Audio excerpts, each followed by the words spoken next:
Welcome back. We want to hear from you, the viewer. Send us your emails to marketsense@bnn.ca, or you can tweet us at marketsensebnn. Let's hit the streets for our first video question. The question for my portfolio manager is, has RIM hit bottom? Should I sell or should I hold on to it? And could it potentially rebound?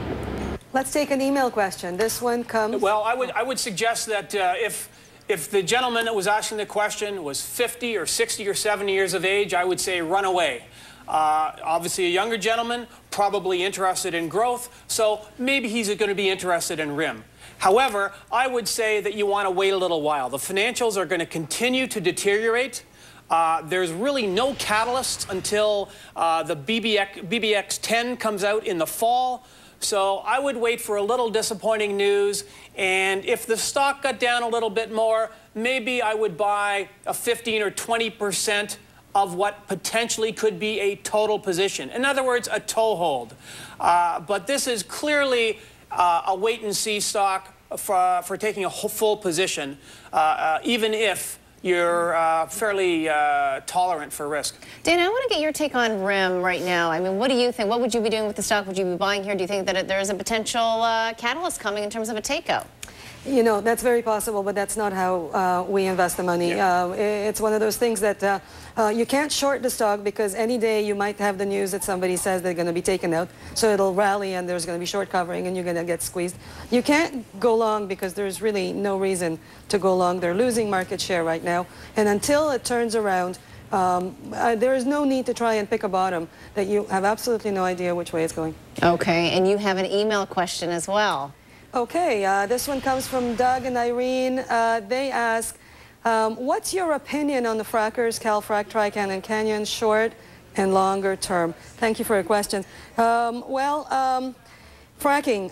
So this is a change in technology, and just like any kind of technology, there's always winners and losers. Canada was not so much of a beneficiary from the tracking. Yes, we have some of these companies, but there are a few. It lowered the cost, but it also took away some of our markets, as the U.S. Was able to take out natural gas at cheaper and faster ways.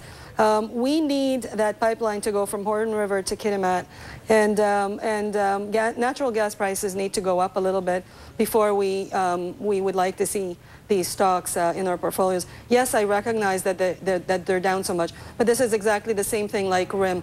Until I don't know what the winter is going to be next year. I don't know what natural gas is going to do. I need it to move up a little bit. And plus, some of the bigger companies do their own fracking. Not a fan right now. I would wait with them a little bit and see for a turnaround for those catalysts. Thanks, Diane. Now let's move on to our last viewer question of the day. My question is, should I stay invested in equities or go more to bonds? Well, often the bond equity weighting will range anywhere from 30 to 70% or 70 to 30%, depending upon the age of the investor, the cash flow needs of the investor, and of course, the risk tolerance of the investor. My view today is I would have a reasonable equities weighting for a gentleman like that. In other words, say 50 to 60%, but instead of having 40 to 50 in bonds, I would only have maybe 10 or 20 in bonds, and they'd be short-term bonds, and I would have the rest just sitting in cash, because I don't want to take the risk of having a bond that may go down in price when interest rates do eventually go up. And given that you're not getting paid to own that bond versus having cash, I would rather sit in cash with the rest of that money. All right. Thank you for all of your questions. And remember to keep emailing and tweeting us. Let's find out what today's quote of the day is.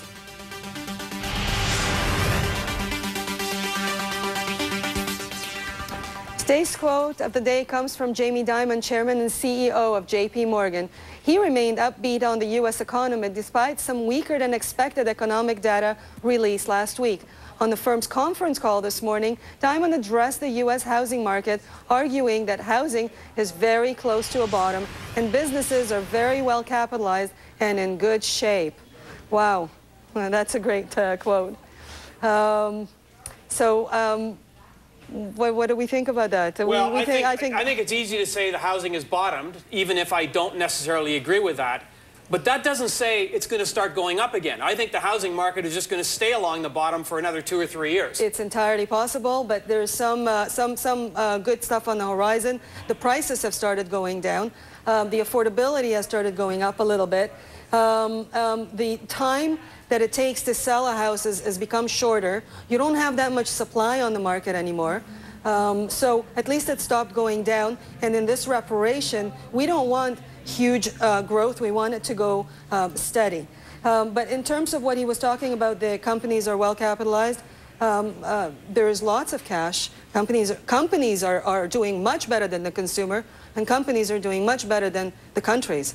Much better balance sheets relative to sovereigns and consumers. Right, and interest rates are so low that they are going out and buying, issuing debt in the marketplace, longer-term debt, but they're not creating jobs back home. So again, yes, it's correct what he said, but that doesn't necessarily mean the economy is going to be strong. The corporation needs some stability in order. When you're a company and you have lots of money and you want to cut new contracts and grow your business, unless you have some confidence, because there is economic stability of some sort, you're not going to do that, and you're definitely not going to hire right away, as it is a long-term fixed cost. Right. It's an issue of confidence, and certainly it's been a company-based recovery, not a country-based recovery. Well, still ahead, a look at what's making headlines in the global marketplace, and tune in on Monday when we stage a bull-bear debate on Orbite.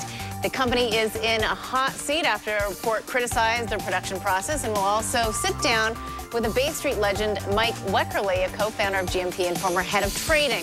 We're going to discuss his takeover plan for Tri-North Capital. The chairman of Tri-North, Wes Hall, supports the deal and will join us to tell us why.